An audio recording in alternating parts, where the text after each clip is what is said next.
نور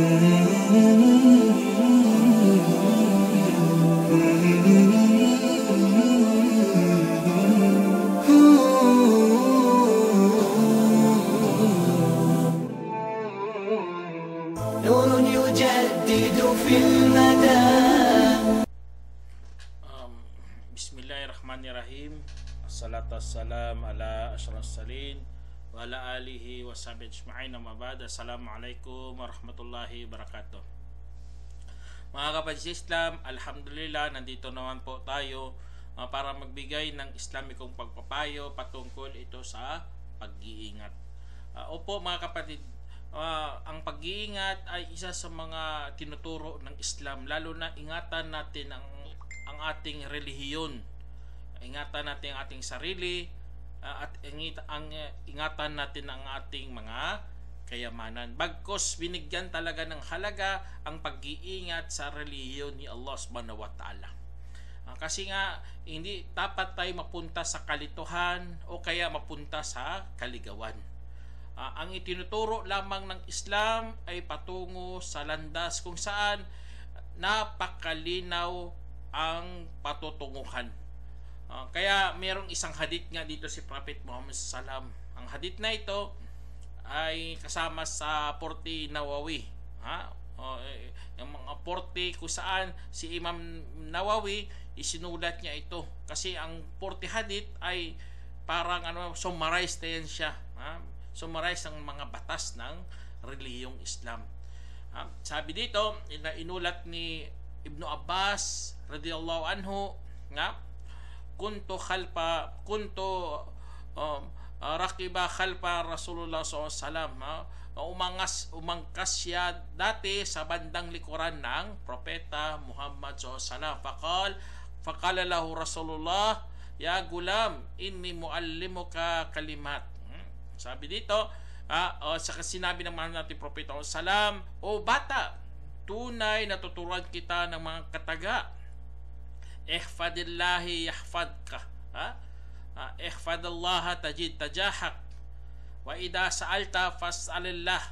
Wa idha ista'anta fasta'in billah. Wa alam anna al-ummata law ijtama'a ala an yanfa'uka lam yanfa'uka illa bi syai'in kad katabahu Allahu lak walau istama'u ala an yadhurruka lam yadhurruka illa bi syai'in kad katabahu Allahu alaik. Rufi'al aqlamu wa jaffatil. So sinabi ng mahal natin Prophet sallallahu alaihi wasallam, ingatan mo si Allah para ikaw ay iingatan rin ng Allah. Ingatan mo si Allah, makikita mo siya nasa iyong harapan. At kapag naghiling ka, kung gayon ay humiling ka kay Allah. At kapag humingi ka ng saklolo, kung gayon ay humingi ka ng saklolo kay Allah. At alamin mo na ang isang pamayanan kung magtipon-tipon para ikaw ay kanilang pakikinabangin, hindi kanila mapakinabangan maliban sa isang bagay na talagang isinulat ito ng Allah. At kapag magsama-sama sila upang ikaw ay kanilang ipapahamak, hindi ka mapahamak bukod sa isang bagay na talagang isinulat ng Allah laban sa iyo. Umangat ang mga panulat at natuyo na ang mga talaan. Isinalay sa intermedia at itinama ni Albani. Kaya dito mga kapatid sa Islam, sa hadith na ito, napakaganda kasi ang pag-iingat dito ay nabanggit talaga si Allah subhanahu wa ta'ala.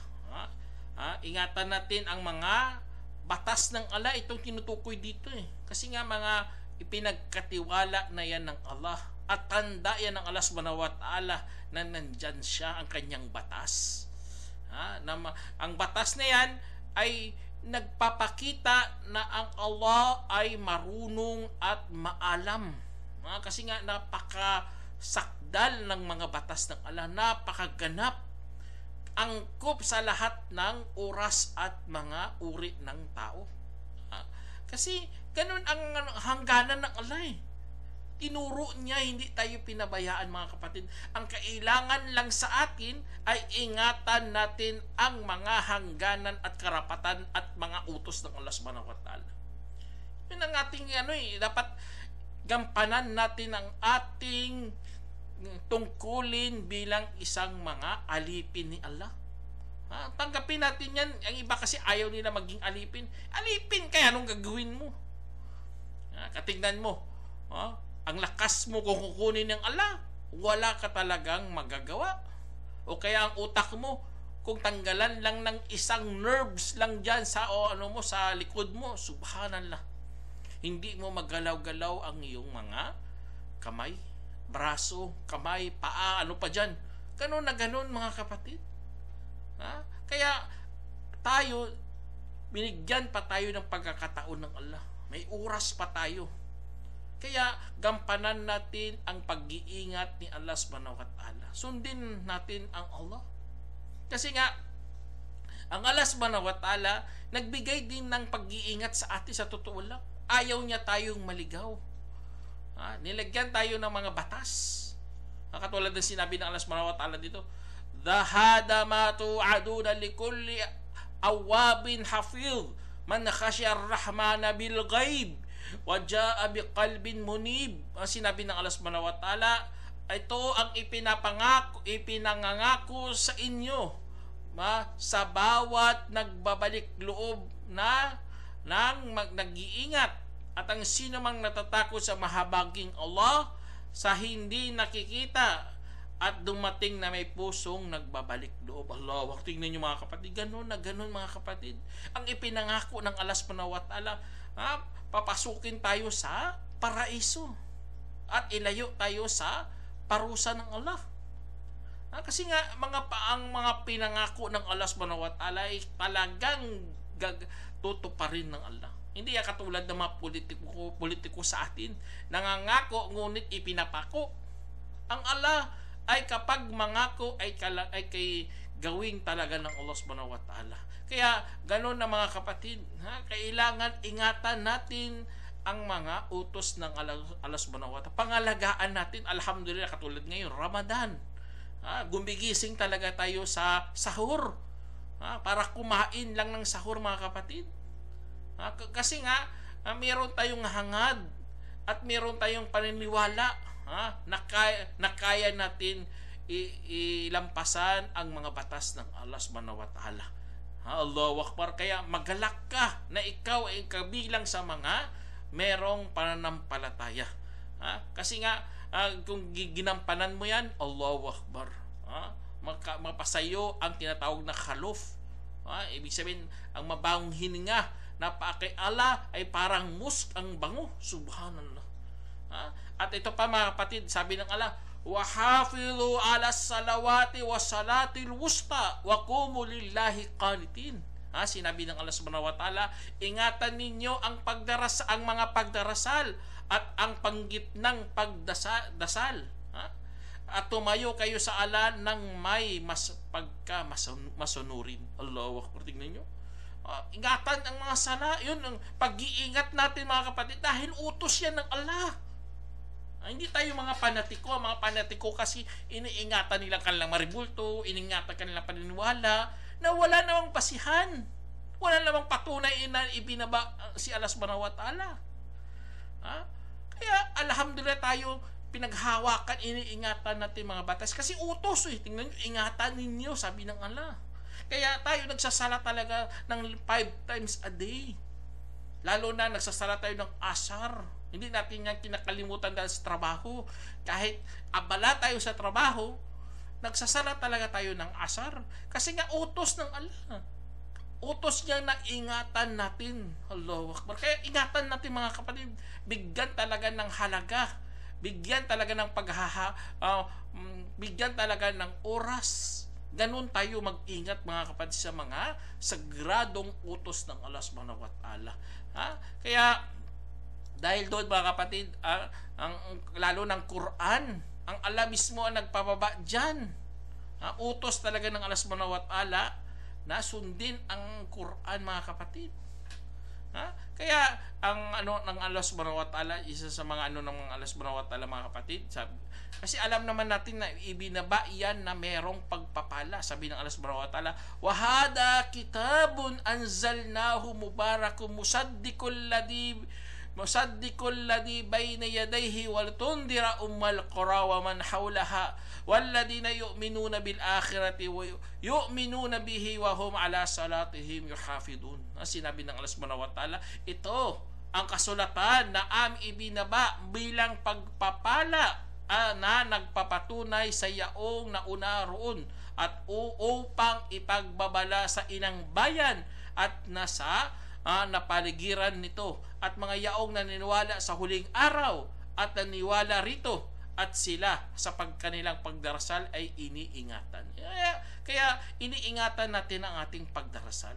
Huwag tayo magiging bulag sa katotohanan. Kaya sa pagsasala, mga kapatid, alam naman natin ang hatol sa mga hindi nagsasala. Kapag hindi siya nagsasala, kahatol kagad, kapir yan. Mapagtakwil. Kasi bakit iyon lamang utos na kailangan gawin tapos hindi niya pa magawa-gawa. Kaya isa sa mga pinakamagandang aralin bilang Muslim, dapat alam mo pag ang iniingatan mo. Tayo mga kapatid, tandaan nyo, kapag gusto mong isang bagay, ay kailangan, ay mayroon ka talagang pagtsatsaga. Mayroon kang pagpapahalaga. Iniingatan, lalo na isang pula lang, mga pamilya, kayamanan, binibigyan mo ng halaga kasi nga, mahal mo gusto mo Ganon din ang batas ng Allah, mga kapatid. Dapat kung mahal mo si Allah subhanahu wa ta'ala, ingatan mo rin ang mga utos niya, lalo ang pagsasala. Kaya at alam naman natin, mga kapatid, kapag iniingatan natin lalo ng sala, bibigyan ka pa ng liwanag, bibigyan ka pa ng patunay, bigyan ka pa ng kaligtasan sa araw ng paghukom. Ganon na ganon, mga kapatid, kapag ikaw sumunod at iniingatan mo ang mga batas ng Allah. Sa araw ng paghukom, magugulat ka na lang, ang liwanag mo, napakaliwanag. Tapos meron ka pang katibayan. Anong katibayan? Kasi sa araw ng paghukom, lahat tayo tatayo kay Allah subhanahu wa ta'ala at huhusgahan tayo sa lahat nating mga pinanggagawa. Kapag meron kang katibayan na ikaw ay karapat dapat sa paraiso ng Allah, Allahu Akbar, magalak ka kasi nga makakapasok ka sa paraiso. Pero kung wala kang katibayan, wala kang patunay, paano ka na lang papunta sa paraiso? Wala kang kaligtasan. Mapunta ka lang sa apoy. Kasi nga wala kang patunay na tagasunod ka. Hindi ka nagsasala. Hindi mo iningatan mga batas ng Allah. Hindi ka nagpapasting. Ano pang mga pinanggagawa mo, puro kalokohan lang. Tapos aangkin ka ng paraiso. Subhanallah. Wala kang wala kang salay, wala kang pasting. Kaya ikatulad na lang sa wudu na lang. Kung sino man nag-iingat ng wudu, mga kapatid, mu'min. Ayon sa hadith, la yuhafidu ala al-wudu illal mu'min. Mu'min, mga manampalataya lang. Nag-iingat ng wudu. Allahu Akbar. Kaya ganon na ganon ang natin, mga kapatid, pag-iingat sa wudu. Kasi nga, mu'min lang nag-iingat ng wudu. Tapos, at isa sa mga iniingatan din natin, mga kapatid, ay ang mga panunumpa. Tingnan nyo, mga panunumpa, mananagot talaga tayo kay Allah subhanahu wa ta'ala. Kapag ikaw nanumpa, sample, sabihin mo, wallahi, kapag manalo ako, magpapakain ako ng 10 katao. Nangako ka kay Allah. Mananagot ka talaga kasi gumamit ka ng wallah. Nanumpa ka sa pangalan ng Allah. Kaya dahil doon, ay dapat mo talaga ito, tuparin mo yan. Kasi kung hindi mo ito tuparin yan, babayaran mo yan. Tingnan nyo sa Quran, mga kapatid, sinabi ng Allah, hindi kayo panagutin ng Allah sa anumang walang kabuluhan sa inyong mga panunumpa. Subalit, mananagutin kayo sa anumang ipinagtibay ninyo sa panunumpa. Ibig sabihin, magdagwallahi ka. Kaya, kagabayaran ng pagsira ay pagpapakain ng 10 may hirap ayon sa pagitnang ipinapakain ninyo sa inyong mga pamilya at pagbibigay ng mga kasuotan o pagpapalaya ng alipin. At ang sino mang hindi nakakanap ay mag-ayuno ng 3 araw. Iyon ang kabayaran sa pagsira ng inyong panunumpa kung kayo ay nanumpa. Kaya't ingatan ninyo ang inyong panunumpa. Ganyan ipinapaliwanag ng Allah sa inyo ang kanyang mga palatandaan upang kayo'y magpapasalamat. Tingnan niyo, subhanallah. Ramdam na ramdam talaga natin ang pag-iingat. Dapat kapag magbitiw ka ng salita, dapat iniingatan mo rin dila mo. Kung hindi mo kaya, wag ka manumpa. Subhanallah. Ang iba kasi napakabilis manumpa. Wallahi, tallahi, billahi. Bilis din naman manumpa kay Allah subhanahu wa ta'ala, tapos hindi naman nila tinutupad. Hindi nila alam. May mga kafara yan. Tingnan nyo, 10 katao papakainin mo. O kung hindi mo kaya magpakain, magpasuot ka ng 10 katao. O kaya, kung hindi mo kaya, magpalaya ka ng alipin. At kung hindi mo rin kaya lahat-lahat yung 3 na yun, magpasting ka ng 3 araw. Subhanallah. Kafara nga pagtanggal ng mga kasalanan mo. Kasi nga, manumpa ka tapos hindi mo naman iniingatan. Kaya dapat mahiya talaga tayo kay Allah subhanahu wa ta'ala, mga kapatid. Mahiya tayo kay Allah kapag ikaw hindi ka nag-iingat. Mahiya ka. Totoong pagkahiya, ingatan mo ang ulo mo. Sa lahat ng mga pumapasok na mga masasama. O kaya ingatan mo rin tiyan mo. Kasi nga minsan kumakain tayo ng mga haram, audubillah. Kaya ingatan mo yung tiyan mo. At lahat ng mga ipinapasok. Ganun ang kahiya, ang hiya natin kay Allah subhanahu wa ta'ala, nahiya talaga tayo. Hindi dapat tayo gagawa ng mga ipinagbabawal ng Allah subhanahu wa ta'ala. Bagkos, mga kapatid, ang pag-iingat sa ulo, katulad ng sinabi ng Allah subhanahu wa ta'ala, wa'alamu anna Allah ya'lamu ma fi anfusikum fahdharu wa'lamu anna Allaha ghafurur rahim. Sinabi ng Allah subhanahu wa ta'ala, at alamin ninyo na si Allah ang nakakaalam sa anumang nasa inyong mga sarili. Kaya't mag-ingat kayo sa Kanya. At alamin ninyo na si Allah ang mapagpatawad na mapagtimpi. Kaya sa sinabi ng Allah subhanahu wa ta'ala dyan, mga kapatid, sa pag-iingat natin sa ating mga sarili, minsan hindi naman natin kaya, minsan nakagawa tayo ng mga kamalian o kaya mga kasalanan.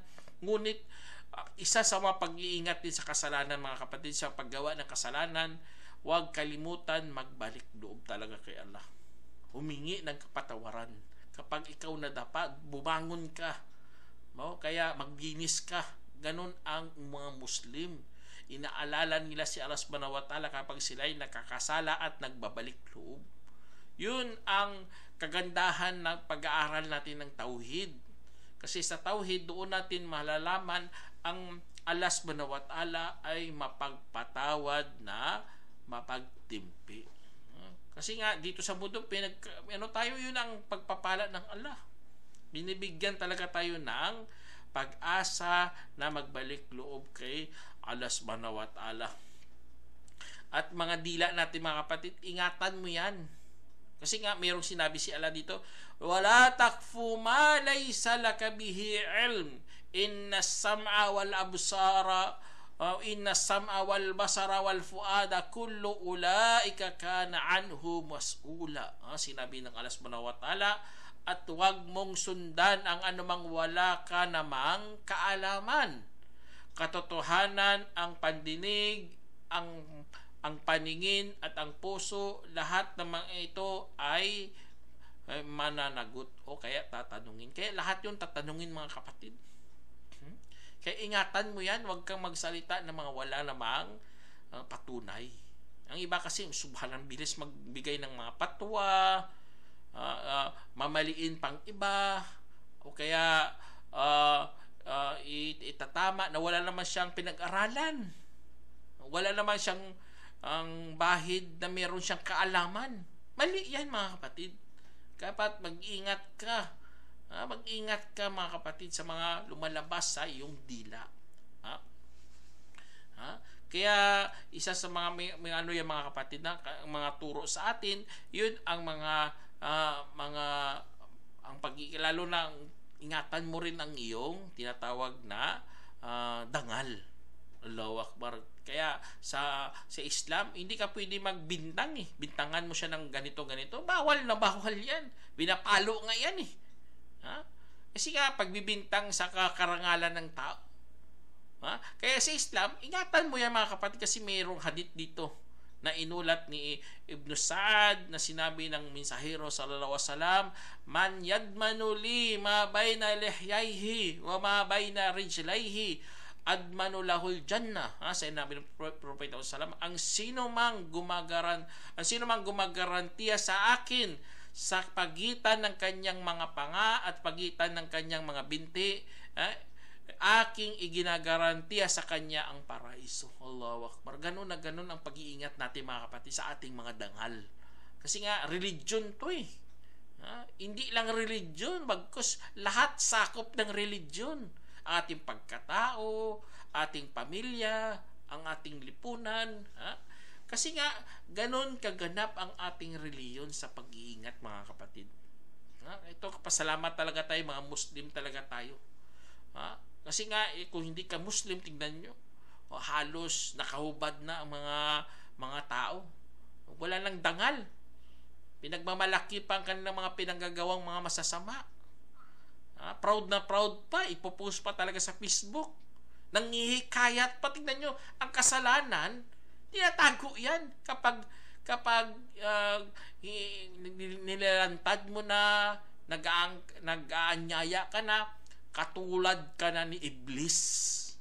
Katulad sa ginawa niya, sabi na nangako pa siya kay Allah na ililigaw niya ang mga anak ni Adam. Upo ako sa kanilang harapan, sa likuran, sa kanilang bandang kanan at bandang kaliwa. At hindi ko sila pabayaan maliban na sila'y maliligaw. Ganon na ganon ang Satanas mga kapatid. Ganon ang ginagawa ng mga tao sa ngayon. Pinagmamalaki nilang kasalanan at nag-inaanyaya pa ang mga sinuman. Kaya dahil doon mahirapan sila sa pagbabalik loob. Kasi ano na yun, nasabi na nila eh. Pride na ang pinapairal dyan eh. Subhanallah, yun ang nakakatakot mga kapatid. Parang Satanas talaga. Na dahil sa pride, hindi na siya magbalik loob kasi nasabi niya na. Ayaw niya ipahiya ang sarili niya. Kaya tayo mga Muslim, ingatan mo yan sarili mo. Baka magaya ka ni Satanas. At alam naman natin, intusan talaga tayo ng Allah. Nagbigay talaga si Allah ng babala. Sabi niya, wala tattabi'u khutuwati syaitan, innahu lakum aduwwun mubin. At huwag niyong susundan ang mga yapak ng Satanas. Katotohanan siya para sa inyo ay malinaw na kaaban, malinaw na kalaban. Tignan niyo, ganun ang sinabi ng Allah. Kasi nga, step by step yan eh. Kaya ang pag-iingat mga kapatid ay napakagandang katuruan ng Islam. Iniingatan mo talaga ang iyong relihiyon, ang iyong kalooban, ang iyong pagkatao, ang iyong pamilya at iba pa. Kaya dahil doon mga kapatid, alhamdulillah nagkakaroon tayo ng kadalisayan. At alam naman natin sa paraiso, ang tatanggapin lang doon mga dalisay. Kapag hindi ka dalisay, susunugin ka muna, subhanallah. Hanggang maging dalisay. Huwag na natin hintayin yun. Doon ka sa impyerno, dadalisayin ka muna ng impyerno. Subhanallah. Dito pala sa mundo, dalisayin mo na sarili mo para hindi ka nadadaan doon. Parang filter yan ng impyerno. Ipipilter ka muna. Kung nahuli ka ng filter, ay susunugin ka talaga ng impyerno. Hanggang mawala sa iyo ang kasalanan. Kaya ingatan nawa tayo ng Allah subhanahu wa ta'ala mga kapatid sa mga ganitong mga pangyayari. Hindi yan siya magandang pangyayari kapag ikaw ay kasali sa mga papasok sa impyerno. Kaya po mga kapatid sa Islam, ang pag-iingat ay isa sa mga pinakamagandang, lalo na may bunga rin ang pagkatakot natin kay Allah. Tingnan nyo ang pag-iingat na yan, may bunga yun ang pagkatakot kato. Kaya sa papasting mga kapatid, sinulat talaga ng Allah subhanahu wa ta'ala to sa mga nauna, la'allakum tattakun, para baka sakali kayo'y matatakot. Yun ang purpose talaga ng fasting, magkaroon ng takot, yung bunga, kasi nga iningatan mo ang mga utos, ang mga salita ng Allah, ang mga tungkulin natin. Allahu Akbar. Kaya ito ang isa sa mga mga kapatid. Tapos alam naman natin mga kapatid, mga pag-iingat na yan ay lalakas pang ating mga kalooban. Dahil lalakas sa kalooban mo, madali kang mahagawa ng paraiso. Allahu Akbar. Mayroong ditong sinabi si Ibn Abbas radhiyallahu anhu, humul malaikatu yahfaduna bi amrillah wa idha jaa al qadaru khallu anhu. Sinabi dito, sabi ni Abdullah bin Abbas, sila ang mga anghel na nag-aalaga sa kanya sa pamamagitan ng kautusan ni Allah, at kapag dumating ang kapalaran, siya ay kanilang iiwanan. Sinalay si Tabarani sa tafsir. Kaya sa hadith na ito mga kapatid, ang pag-iingat ng mga anghel, tutulungan ka ng mga anghel. Tingnan nyo, ganun ang pabuya ng Allah, tutulungan ka ng mga anghel dahil sa pagsunod mo sa kautusan ni Allah. Pero kapag dumating ng kadar, doon na sila iiwanan kanila. Kasi susunod din sila kay Allah eh. Ay, pagtatakda na yan ng Allah, siyempre iwanan na nila ang tao na yun. Kaya ganun ang pag-iingat mga kapatid. Na hindi tayo papasok dapat sa mga tinatawag na mga pamahiin. Hindi tayo dapat papasok sa mga kalituhan. Lalo na pinagluluko ang mga tao sa mga pamamagitan ng engkanto. Sabi na may na-engkanto ka kapatid. Kailangan magkatay ka ng itim na manok sa kagitnaan ng gabi. Mga tao ay tulog, subhanallah. Naluko ka pa, nauto ka pa. Kasi nga, kasalanan mo yan eh. Hindi mo kasi iniingatan ang utos ng Allah. Alhamdulillah tayo, hindi tayo mauto eh. Sasabihin, meron pa nga nang sabi sa akin eh, nakita akong Diyos, subhanallah. Nakita niya si Allah. Nagulat talaga ako sa anong mukha ng Diyos mo, katulad sa profile mo. Oo, sabi niya, katulad sa profile ko. Auzubillah. Kaya hindi man lang naghulos dili. Nakita niya si Allah, nakausap niya pa. Kaya Muslim tayo mga kapatid. Hindi tayo ganun. Dapat iniingatan natin ang mga nakasulat sa mga kasulatan. Hindi tayo madaling maluko. Sasabihin ng bahay mo, may mga engkanto dyan, may mga negative energy na nagpapalungkot sa inyo. Sinasapian kayo ng mga demonyo. Huwag kayo maniwala kaagad. Dapat may mga Quran na tayo, may mga hadith na tayo. Mayroon na tayong iniingatang mga batas. Tingnan nyo ang pag-iingat ng mga nauna hanggang dumating sa atin. Tapos ikaw, sisirain mo lang ang pag-iingat ng mga nauna. Maniwala ka doon sa mga albularyo, sa mga sinuman na magsasalita na wala namang katotohanan. Wala naman, puro naman kasinungalingan, puro kabulaanan, na niluloko ka lang para mahututan ka lang ng pera. Subhanallah. Kaya, dahil doon mga kapatid, alhamdulillah, Muslim tayo, meron tayong mga pag-iingat. Lalo na tayo ay nagpapakatuwid kay Allah subhanahu wa ta'ala. Kapag ikaw nagpapakatuwid kay Allah subhanahu wa ta'ala, tutulungan rin. Hindi ka lang kapatid tutulungan, bagkus pati ang mga iyong mga anak. Subhanallah. Kapag iniingatan mo tapos naging matuwid ka, katulad dito sa kwento sa Suratul Kahf, naalala niyo mga kapatid na sinabi ng Allah subhanahu wa ta'ala, wa ammal jidaru fakana lil gulamaini yatimaini fil madinah wa kana tahtahu kanzul lahumā wa kana abūhumā ṣāliḥan fa arāda rabbuka an yablugha ashuddahumā wa yastakhrija kanzahumā rahmatan min rabbik ma fa'altuhu an amri dzalika ta'wilu ma lam tasti' alayhi sabra. Hinggil sa bakod. Kung gayon, ito ay para sa dalawang lalaking batang ulila sa lungsod. At sa dati sa ilalim nito ay mayroong kayamanan na nakabaon para sa kanilang dalawa. At ang kanilang ama ay naging matuwid. Kaya't ginusto ng inyong Panginoon na aabot silang dalawa sa kanilang kalakasan at ipapalabas nila ang kanilang yaman bilang habag mula sa iyong Panginoon. At hindi ko iyon ginawa sa aking sarili, subalit iyon ang pangangahulugan na hindi mo naman kayang pagtiisan. Kaya sa Suratul Kahf ito nabanggit mga kapatid, dahil sa tao na to, dahil sa pag-iingat sa batas ng Allah, naging matuwid siya. Pati mga anak niya, nabibiyayaan niya. Subhanallah. Ganun ang pag-iingat, mga kapatid sa Islam.